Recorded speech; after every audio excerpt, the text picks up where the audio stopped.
Hey guys, welcome to the horror show. I'm Susie Von Slaughter. And I'm Cecil Laird. And today we're reviewing the movie Murder Party, directed by Jeremy Saulnier, starring Chris Sharp, Sandy Barnett, and Macon Blair. Welcome to your murder.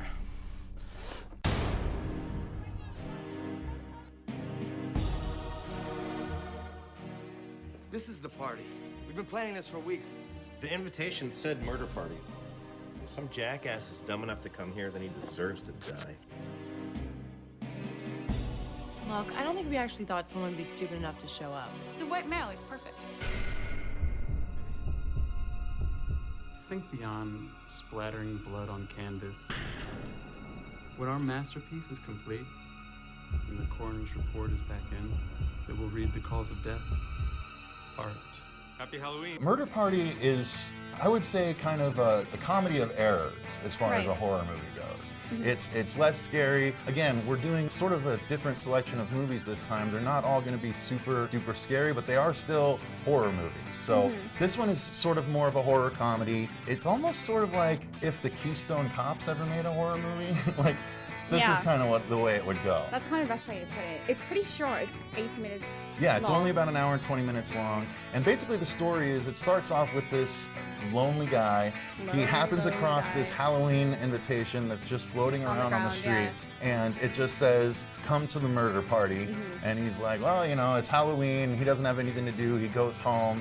And his costume is amazing. Yeah, he goes home and tries to make a costume. And when he gets there, though, you see his sort of pathetic life. It's a drab apartment, and he goes to his chair. Yeah, and he wants to get in his chair, but he's got this big fluffy cat that just stares at him, won't move for him. But he makes up this costume. It's essentially a knight costume, except made completely out of cardboard. So it looks really cheesy. He's got a cardboard sword strapped to his back and things like that. But basically, he goes to this party. And it's pretty quick off, we find out it's not a normal party. It's in a shoddy part of town. It's in this big warehouse that's not even really done up like a party or anything. And when he shows up, there's only about 5 people there. And as soon as he gets there, what happens, Susie? He brings pumpkin bread to the murder party.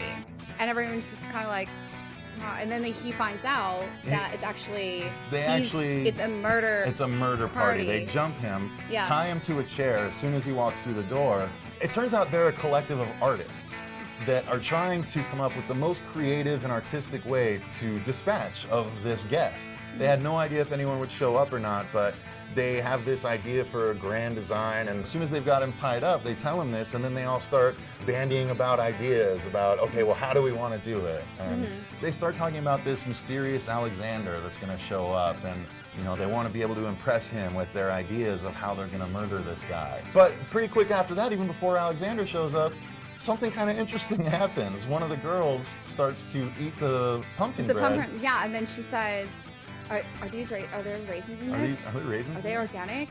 And he's like, no. No, not at all. And she's like, and she's like, the other girl said, are you allergic? Are you going to die? She's like, no, I just get a little dizzy. So someone pulls over some boxes for her to sit down, and she completely misses it. Misses the boxes, and drops onto, I think, a pole. Yeah, it's just a jagged piece of metal because they didn't bother cleaning out the warehouse. And she falls and her head just goes right into the metal piece, taps into her frontal lobe. Yeah, and then she sits up and she's in there and she's like, do you smell cut grass?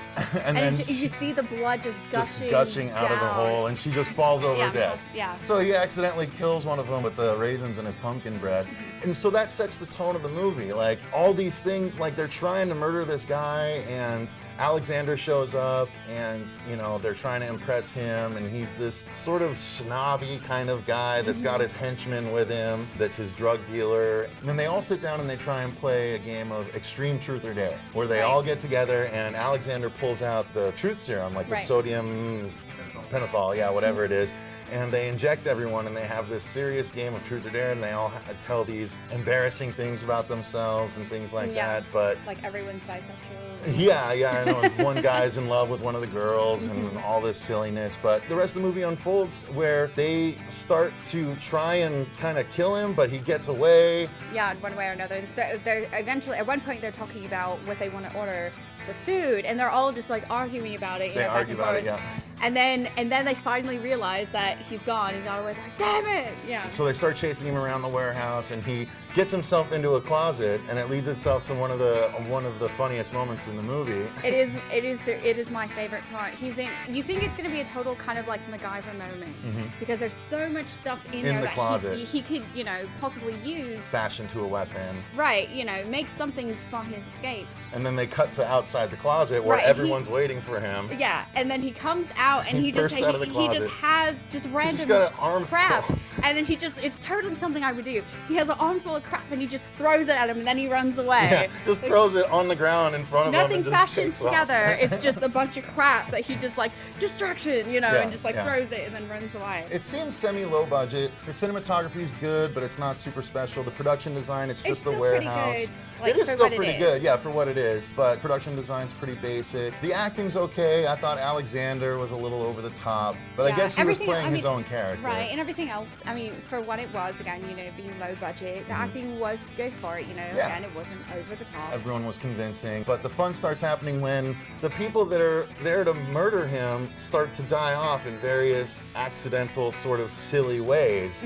So it's kind of like if Looney Tunes were trying to get together to murder someone.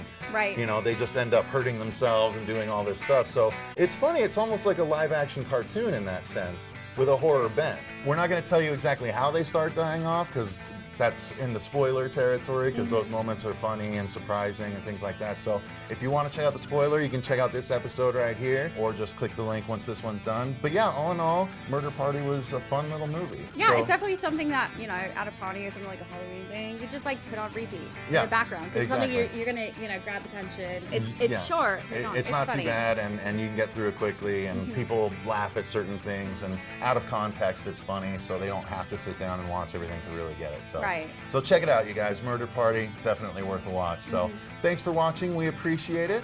Remember to follow us on Twitter @HorrorShow666. And remember to check out our podcast and email us, and the links are just below. Remember to like, favorite, and subscribe, you guys. And remember, stay scared.